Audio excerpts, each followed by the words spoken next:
আপা আপনার সাথে একটু কথা বলে, আপনারা দেখলেন যে আপনার সামনে দেখলেন এরা অটো রিক্সার চালকরা সরকারি আইনকে না মেনে তারা এখানে রাস্তায় আন্দোলন করে যানজট সৃষ্টি করছে।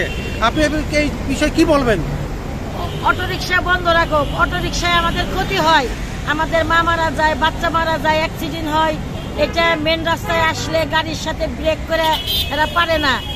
এদেরকে বন্ধ রাখা আমি ভালো মনে করি, এরা বন্ধ থাকুক, কারণ এদের জন্য রিস্ক।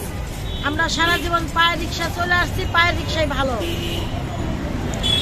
তারা কি তাহলে আপনি কি বলতে চান তারা কি বেপরোয়াভাবে গাড়ি চালায়? হ্যাঁ হ্যাঁ হ্যাঁ হ্যাঁ, বেপরোয়াভাবে গাড়ি চালায়, তারা ঠিক না। কিন্তু সরকারি আদেশ, একটা তো আদেশ আছে, সরকারি আদেশ তো মানতে হয়।